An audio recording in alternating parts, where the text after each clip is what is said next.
దాదాపు 85 రోజుల తర్వాత ఏదైతే కనుక వైఎస్ వివేకా కేసులో అప్రూవర్గా మారిన దస్తగిరి ఒక కిడ్నాప్ కేసులో అరెస్ట్ చేసి కడప సెంట్రల్ జైలులో పెట్టి 85 రోజుల తర్వాత బెయిల్ మీద అయితే బయటకు రావడం జరిగింది. బయటకు వచ్చిన మరుక్షణమే అతని భార్య ఏదైతే చేసిన ఆరోపణలు ఉన్నాయో అసలు వాటిని ఎలా చూడొచ్చు అంటారు మేడం?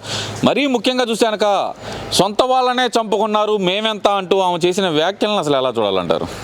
ముఖ్యంగా దస్తగిరి భార్య ఎవరైతే ఆవిడ ఇచ్చిన స్టేట్మెంట్ కనుక మనం గమనిస్తే, నా భర్తకి ప్రాణహాని ఉందని సిబిఐ ఎప్పటి నుంచో ప్రోటోకాల్ ప్రొటెక్షన్ కింద మాకు ఒక పోలీస్ వెహికల్, దాంట్లో 2 గన్మెన్లు, కొంతమంది 2 కానిస్టేబుల్, మొత్తం ఒక 5గురు మా ఇంటి గేట్ బయటే ఉంటారు. వాళ్ళు ఉండగా కూడా నా భర్త ఎక్కడికో వెళ్ళి ఎవరిని కిడ్నాప్ చేశారు. ఒకవేళ అలా కిడ్నాప్ చేసే అవకాశం ఉంటే పోలీసు వారు సహకరించారా? అలా నా భర్త ఎక్కడికి వెళ్ళినా ఆయన ఫాలో అవ్వాల్సినటువంటి పోలీసు వారు నా భర్త ఇంకొకరిని కిడ్నాప్ చేస్తూ ఉంటే బయట వాకిట్లో ఉండి కాపలాగాశారా? దగ్గరుండి కిడ్నాప్ చేయించడంలో భాగస్వామ్యంగా ఉన్నారా అంటూ చాలా తెలివిగా మాట్లాడుతున్నటువంటి పులివెందల ఆడబిడ్డ. అదే రకంగా దిశ యాప్ ఇక్కడ నొక్కగానే మనకి ప్రాణరక్షణ వచ్చేస్తుందంట. జగన్ మామయ్య మనతో తోడుగా ఉన్నాడంట. 21 రోజుల్లో ఉరి తీసేమని ఒక పనికిమాలిన దిశ యాక్ట్ పెట్టారు. అయితే ఈవిడెవరో పాపం ఒక ముస్లిం మహిళ, అంటే మైనారిటీ మహిళ, మన ఏదైతే దస్తగిరి భార్య, నాకు రక్షణ లేదు అంటది ఏంటి పులివెందులలో? పులివెందల పిల్లిబిడ్డ, సరిగ్గా విన్నారు, పులివెందల పిల్లిబిడ్డ రాష్ట్రానికి మొత్తం ఆడబిడ్డలకు రక్షణ కల్పిస్తానంటూ దిశ పోలీస్ స్టేషన్కి రంగులు మార్చి బులిగేశాడే. పులివెందల మైనారిటీ బిడ్డకి మన పాపం ఆ బిడ్డకి రక్షణ కల్పించడా? అమ్మా నీకు తెలీదు దస్తగిరి భార్యవి, నీకేం తెలుసు? నీకు స్మార్ట్ ఫోన్ ఉందా? ఇమీడియట్గా ఒక్కసారి దిశ యాప్కి డౌన్లోడ్ చేయి, నువ్వు ఉన్న చాటకే పోలీసులు వచ్చేసి నీకు రక్షణ కల్పిస్తారు. పెచ్చవాగుడు అనమాట, పెచ్చవాగుడు. ఈరోజు ఇంటి వాకిట్లో సిబిఐ పోలీసు వాళ్ళు ఉండగా ఏదైతే దస్తగిరి ఒకరిని కిడ్నాప్ చేశాడంట, ఈ 85 రోజులు కిడ్నాప్ కేసులో బెయిల్ రాలేదంటే మా ప్రాక్టీస్ మొత్తం మడిచి పక్కన పెట్టుకోవచ్చు. కిడ్నాప్ కేసే అంటే కిడ్నాప్ చేసే అవకాశం ఉందా? లేదు మిలాడ్, ఇవన్నీ తప్పుడు ఆరోపణలు. ఇంటి గేట్ బయట సిబిఐ వారికి సంబంధించిన పోలీసు వారు ఉండగా ఇది ఎలా సాధ్యం యువర్ ఆనర్? ఇది ఇంటెన్షనల్గా జరిగినటువంటి పొలిటికల్ ఇష్యూ, దీంట్లో దస్తగిరికి ఎటువంటి సంబంధం లేదు అంటూ కన్సర్న్ అడ్వకేట్లు నిరూపించి అతనికి బెయిల్ తీసుకొచ్చి ఉండొచ్చు. అతనితో పాటు ఉన్న వాడికి ఒక 10-15 రోజులు, 1 నెల రోజుల్లో బెయిల్ వచ్చేసిందంట. మరి దస్తగిరికి మాత్రం 85 రోజులు పట్టింది బెయిల్ రావడానికి. సో ఇది ఇంకా వింత. అయితే వాళ్ళ భార్య చెప్పింది, సొంత ఇంట్లో వాళ్ళనే నరుక్కున్నవారు మమ్మల్ని నరకడానికి ఆలోచిస్తారా అనేసి మొహం మీద కొట్టినట్టే స్టేట్మెంట్ ఇచ్చింది. ఇక్కడ ఏం జరుగుతుందంటే దస్తగిరి బయటకు వస్తే మీడియా ముందు టకా స్టేట్మెంట్లు ఇచ్చేస్తే సిబిఐ వారిని అంటే ఆపచ్చు, సెంట్రల్ అంటే కాళ్ళ వెళ్ళ పట్టచ్చు. రాష్ట్ర ప్రజలు ఏమైపోతారు? రాష్ట్ర ప్రజలు ప్రభావితం అయిపోతున్నారు. ఏది మన దస్తగిరి చెప్పిన మాటలకి. గండ్రగొడ్డలతో పొడిచారండి, మర్మావయవాల్ని కట్ చేశారండి, ఈడ్చుకెళ్ళారండి, తర్వాత అదండి ఇదండి, ₹1 ఇచ్చారండి. తర్వాత ఏదైతే మన అవినాష్ రెడ్డి గారు తండ్రి గారు భాస్కర్ రెడ్డి గారే డబ్బులు సప్లై చేసే మనిషి అండి, ₹1 నాకు అందినీయండి, నేను నా ఫ్రెండ్ ద్వారా బ్యాంక్లో వేసినానండి, అక్కడే దొరికానండి, ఇంకా కూడా కొన్ని కీలకమైన విషయాలు. వీటన్నిటికీ మించి మా అవినాష్ రెడ్డి అన్న అదిరిపోయే స్క్రిప్ట్. కాగితాలు అక్కడ ఉన్నాయి, ఆస్తి కాగితాలు, అవి తీరేంటంట. అంటే ఈ గొడవ అంతా ఆస్తి కాగితాల గురించి అని మనం అనుకోవాలని మనకి. అదే రకంగా చనిపోతా ఒక లెటర్ రాశాడు, దాన్ని ఎందుకు కన్సిడర్ చేయరు అంట. ఏదది చనిపోతా లెటర్ రాసేంత ఓపిక ఉన్న వ్యక్తి ఒక్క ఫోన్ చేసి 100కి చేయలేకపోయాడా? పోలీసు వారు వచ్చేస్తుండేవారే, లేకపోతే వాళ్ళ పిఏ సంగతి అంటే భయం వేస్తుందండి. గేట్లోంచి లోపలికి కూడా రాలా. అందరూ సాక్షి పేపరే చదువుతుండే పులివెందుల్లో, ఆయన మాత్రం ఆంధ్రజ్యోతి పేపరే చదివారు ఆ రోజు ఎందుకును.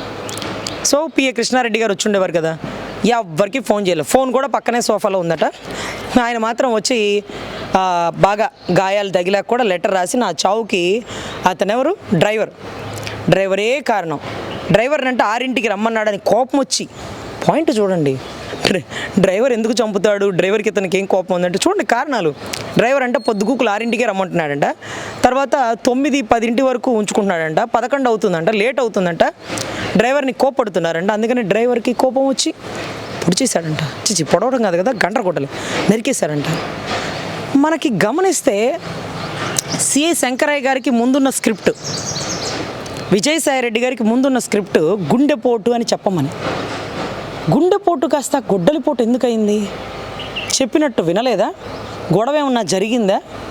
ఏమో మరి.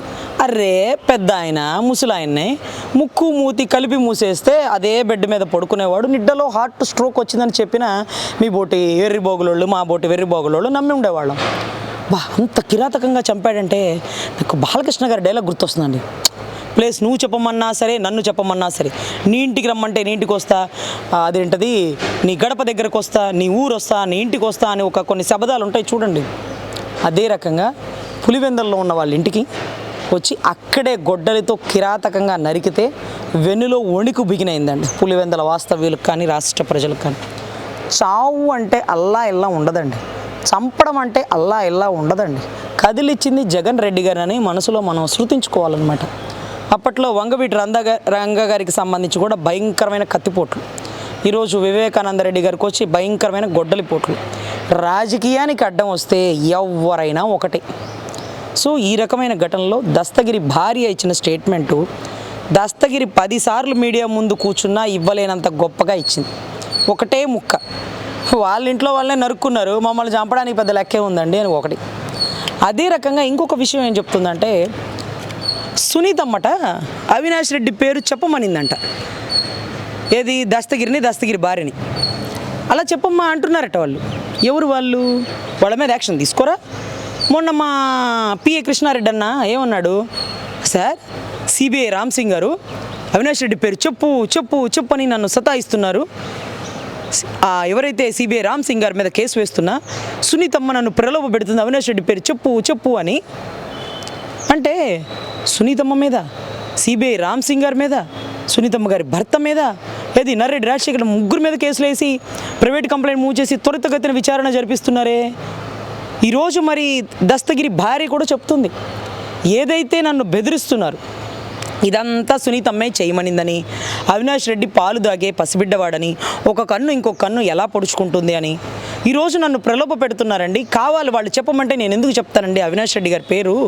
నా భర్త జరిగింది మొత్తం చెప్పాడు కదా, వాళ్ళు సుపారీ ఇస్తేనే మేము పనిచేసింది, నరికినాడని చెప్పాను, వాళ్ళు చెప్తేనే నరకాల్సి వచ్చిందని చెప్పాను, వాళ్ళ అకౌంట్ నుంచి వచ్చినటువంటి డబ్బులు ట్రాన్సాక్షన్ ₹1 కూడా లెక్క చూపిస్తున్నారు.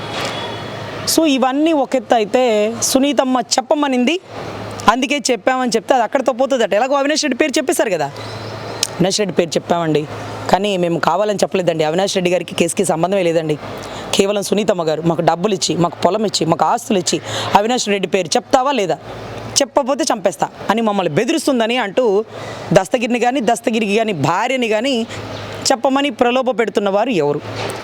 అదే రకంగా సాక్ష్యం చెప్దామనుకున్నటువంటి గంగాధర్ రెడ్డి గారు ఎలా చనిపోయారు, అన్నిటికీ విలువైనటువంటి ఈసీ గంగిరెడ్డి గారు కుట్లు వేసినటువంటి, డెడ్ బాడీకి కూడా కుట్లు వేయించినటువంటి ఈసీ గంగిరెడ్డి గారు బతుకుంటే కొన్ని సాక్ష్యాలు. అదే రకంగా పాపం డ్రైవర్ భార్య భర్త లాంగ్ జర్నీ వెళ్ళారు చూడండి, ఫ్యామిలీ టూర్. అరే చిన్న ఆయన చనిపోయినాడంటే సాటర్డే ఫ్లైట్ మాట్లాడు తొందరగా పోవాలా, ఏమైనాదో పొడిచినారట కదా, ఎట్ట పొడిచినారు అవినాష, ఏం జరిగింది అనుకుంటా కంగారుగా వెళ్ళాల్సినటువంటి గౌరవ్ జగన్మోహన్ రెడ్డి గారు భార్యతో డిస్కషన్ చేసుకుంటూ చాలా దూరం లాంగ్ జర్నీ ఫ్యామిలీ టూర్ వెళ్ళారు. ఆ డ్రైవర్ని పట్టుకుంటే సగం విషయాలు బయటకు వచ్చేస్తాయి అని నేను ఆ డ్రైవర్ బతుకున్నప్పటి నుంచి నా మైండ్లో అదే ఆడుతుందండి. డ్రైవర్ పోయా, ఈసీ గంగిరెడ్డి ఇతను ఇంపార్టెంట్, వైద్యో నారాయణ అన్నట్టుగా వైద్యుడు అబద్ధం చెప్పలేడు. మనం క్వశ్చన్ మీద క్వశ్చన్ అడిగితే ఆయన ఫోన్లో ట్యాప్ చేస్తే మొత్తం దొరుకుండేది. కానీ ఆయన అనుమానంగా చనిపోయారో, ఆకస్మికంగా చనిపోయారో, అనారోగ్యంతో చనిపోయారో మాకే తెలియదు. పాపం కొద్దో గొప్ప ఒప్పుకోమన్నారు, 5 కోట్లు ఇచ్చి నువ్వే ఒప్పుకో అని ప్రలోభ పెడుతున్నారు గంగాధర్ రెడ్డిని. పాపం స్టేట్మెంట్ ఇచ్చాడు, పాపం మంచి చిన్న వయసు రాజకీయ భవిష్యత్తు ఉన్న వ్యక్తి అనుమానంగా చనిపోయాడు. ఏంటో సార్ ఈ కథ కదిపే కొద్దీ గూఢాచారి 116 కూడా సరిపోటల్లా. ఇంకా ఆలీబాబా అరడజన్ దొంగలే ఉన్నారా లేకపోతే డజన్ దొంగలు ఉన్నారా, ఇంకా కూడా వెలుగురు ఒకరు అట్లా ఇడితో ఆగిపోయింది. సిబిఐని కంట్రోల్ చేస్తున్నాడా, సెంట్రల్ని కాళ్ళు పట్టుకుంటున్నాడా తెలియదు కానీ రాష్ట్ర ప్రజల ఆలోచనని మార్చలేకపోతున్నాడు. సో దస్తగిరి బయట ఉంటే ఏదో నీ బతుకేదో బతకరా, నీకు బెయిల్ ఇచ్చాను కదా అంటే మీడియాల ముందుకెళ్ళి ఎట్లా చంపమన్నారు, అట్లా చంపమన్నారు, ఎమ్మెల్సీ సీటు కోసమే గతంలో ఆయన కావాలని ఇబ్బంది పెట్టినారు, ఇదంతా రాజకీయ కుట్ర కోణం హత్య, ఆస్తి వివాదాలే లేదు, సునీతమ్మ పాపం అమాయకురాలు, సునీతమ్మకి ఏమీ తెలియదు, ఇదంతా కథకి వీళ్ళే సూత్రధారి అని ఎందుకు అలా చెప్తాడు?